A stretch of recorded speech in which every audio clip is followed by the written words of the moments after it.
चलिए हमारे साथ आज आपको एक ऐसे राज्य के सफ़र पर लेके चलते हैं जो पूरी तरीके से प्रकृति की गोद में बसा हुआ है, प्रकृति का आशीर्वाद प्राप्त है, जहाँ जंगल के साथ साथ ऊंचे ऊंचे पहाड़ जो पूरी तरीके से इस राज्य को समृद्ध कर रहे हैं, अपने गोद में बैठा करके इस राज्य का विकास कर रहे हैं। ये एक पूरी तरीके से प्राकृतिक राज्य है जहाँ जंगल, पहाड़, ऊंचे ऊंचे झरने, ऐसे झरने जो कई 100 फीट ऊंचाई से गिरते हैं, और ऐसे एक नहीं कई झरने हैं इस राज्य में। और इसके साथ ही इस राज्य को एक प्राकृतिक अभयारण्य भी मिला हुआ है जहाँ कई प्रकार के जंगली जानवर और हाथी यहाँ स्वच्छंद विचरण करते हैं और अपने आप को सुरक्षित रखते हैं। जी हाँ दोस्तों, मैं बात कर रहा हूँ झारखंड।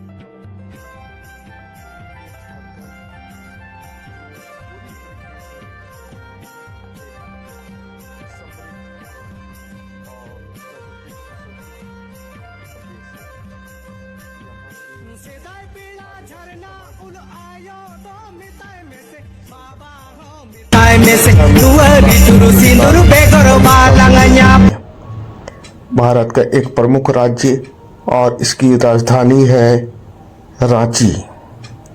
रांची वो शहर जो धोनी के शहर के नाम से ज़्यादा प्रसिद्ध हो गया। धोनी ने इस राज्य को एक नई ऊंचाई दी और यह रांची शिक्षा के क्षेत्र में भी अपना अलग स्थान रखता है। और इसके बाद हम आगे बढ़ते हैं एक ऐसे राज्य क्षेत्र की ओर, एक ऐसे व्यवसायिक क्षेत्र की ओर जिसे एक व्यक्ति ने बसाया था और उसी के नाम पर इस शहर का नाम पड़ गया। जी हाँ दोस्तों, हम लोग बात कर रहे हैं टाटा नगरी की, जिसे बसाया था जमशेदजी टाटा ने। और उसके बाद हम लोग आगे बढ़ते हैं स्टील सिटी बोकारो की ओर। ये एक प्रमुख शहर है झारखंड का। और उसके बाद कोल राजधानी धनबाद से हमारा नाता जोड़ता है। ये पूरे देश में 80% कोयले की सप्लाई अकेले करता है। देश का कोल राजधानी होने का गौरव इस क्षेत्र को प्राप्त है। यहाँ से कोयला भारत के अलावा भूटान, नेपाल, बांग्लादेश, पाकिस्तान और ऑस्ट्रेलिया तक भी जाता है। यहाँ grade A, grade B, grade C सभी तरह का कोयला पाया जाता है। और यहाँ से निकल के हमें आशीर्वाद प्राप्त होता है बाबा बैद्यनाथ का देवघर में। जी हाँ दोस्तों, ये इस झारखंड में सब कुछ है, प्रकृति से लेकर के भगवान तक सारे प्राकृतिक आशीर्वाद हमें इस झारखंड में प्राप्त है। और उसके बाद हम पहुंचते हैं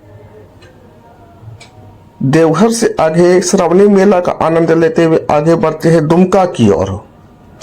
जी हाँ दोस्तों, दुमका झारखंड का संथाल परगना का एक प्रमुख शहर है, उपराजधानी है।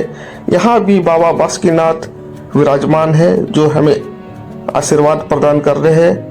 और ये क्षेत्र के बाद हम सिद्धू कान्हू, जो कि एक आदिवासी समाज के भगवान कहे जाते हैं, उनके क्षेत्र पाकुड़ में प्रवेश करते हैं। ये पाकुड़ क्षेत्र कोल स्टोन के लिए ज़्यादा विख्यात है। यहाँ का कोल स्टोन भी पूरे देश में सप्लाई होता है और सबसे उत्तम क्वालिटी का कोल स्टोन, जिसे हम गिट्टी घर बनाने के लिए इसका उपयोग होता है, ये पाया जाता है। और फिर हम साहेबगंज जिला में प्रवेश करते हैं, जहाँ की ऐतिहासिक नगरी राजमहल हमारा स्वागत करती है। जी हाँ दोस्तों, ये एक ऐतिहासिक नगरी है। यहाँ हर सुविधा, हर संपन्नता उपलब्ध है। गंगा के तट पर बसा हुआ राजमहल गंगा तट पर माघी मेला का आयोजन हर साल होता है और ये आदिवासियों का कुंभ कहा जाता है।